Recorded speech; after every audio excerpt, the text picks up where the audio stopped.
Hi, my name is Emily Severin and welcome to my digital bulletin board. In this video, we are going to go over 5 different things that include phonics, phonemic awareness, fluency, vocabulary, and comprehension. All of these may sound similar, but can be very different in an early childhood setting when teaching phonics and other forms of reading comprehension. Phonemic awareness is the sounds of spoken language, which is when we speak the different sounds that we make, such as the letter A sounds like apple. So some activities that can be done in the classroom can be syllable games like apple, apple. Or also having a rhyming game, a rhyming song, or something that can get the children involved and understand that letters make different sounds.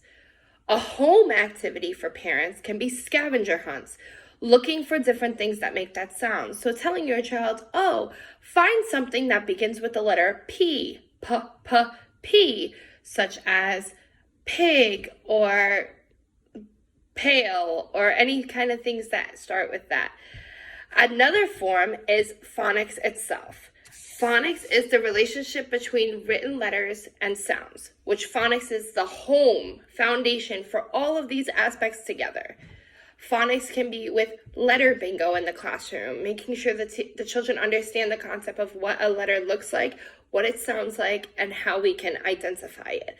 Also, having a word wall in your classroom. Word walls are super important because children can look back on the words that they have already learned and see the different letters and sounds formed together to make that word. A home activity for parents can be letter books, such as having for early childhood that is in pre-K kindergarten, finally starting to learn to read, can be letter books with letter A, things that begin with the letter A, things that begin with the letter E. This would be great resources for families to be able to bring what the children are learning in the classroom into their home setting. Another concept is vocabulary. Vocabulary is engaging in conversations. So growing the children's minds with vocabulary and having them know different words and what they mean and how we can put them together in sentences for other people to understand what we are talking about. Some vocabulary things is just having conversations with children, getting their response, not just having a one-sided. Get them to speak to you, even though it might sound absurd and it might be on a whole nother level. You're having that conversation and they feel validated that they can speak and grow in their sounds and words and letters and just in speech in general. Another thing would be to read with your child, read aloud, and help them to understand that these words mean something in a book and how a book can tell a story. Words bring imagination and things like that for children to understand. The next concept is fluency. Fluency is observing and listening to adults, seeing how a flow of a sentence and a conversation can mean so much, can build a child's vocabulary, even their phonics and their phonemic awareness. Ways that this can happen is models of reading. So a teacher reading a story, holding the story, going over word by word of what that story says. This shows the child how we read a book from left to right, knowing the sentence start on the left side and end on the right side with a period. Going over each word, making and really pronunciating each letter and sound so that a child knows what the story is saying and how all these things come together. Another thing would be in the classroom is to have partner reading. I've experienced this in my own classroom with partner reading in kindergarten or even in first grade. Children can sit together with other children and not all children learn the same. And as educators, you understand that every child learns differently. So there might be a child that excels more in reading than another child. You might want to pair them together so that one child can grow from the other child. So maybe the child that is struggling will understand that, this is how I can do things. And they may feel more comfortable, more than just a teacher assessing them and showing them more models of reading. Children learn best from conversation and with one another and growing from one another. A home activity for fluency that I have suggested to parents would be cookie cutters.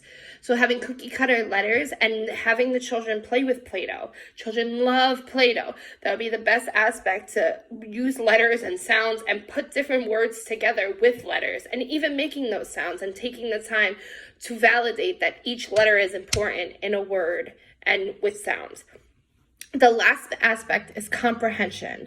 Comprehension is the interpretation of what we read. So sometimes we may read a story, even as adults, we may read things that we don't really comprehend because we're either reading so quickly or not paying attention at all. For children, this is important because when they're starting to read, we need to know that they understand what they are reading and why they're reading it. So one aspect that we can use is Simon Says. I play this a lot in the classroom with the children because it kind of keeps them focused and in contact with what the lesson is and what's going on. So they understand that there are rules, there are different aspects to the game. So if I say Simon Says touch your head, we're touching our head. If not, we're not. So this shows the child that taking turns aspect, as well as listening and comprehending that Miss Emily did not say Simon Says. Miss Emily just said, touch your head. Another thing is we do a lot of singing. We sing throughout the hallway.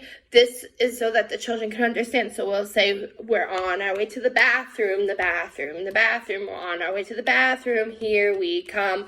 They know where we're going, what we're going to do, and it helps them to comprehend. An at-home aspect and activity for parents would be to walk and talk with your child. Walking down the street and saying, oh, do you see that bus stop? How big is that sign? Or can you see a car with 3 wheels? And see if the child understands and comprehends what you are saying. So the child will say, no, a car doesn't have 3 wheels.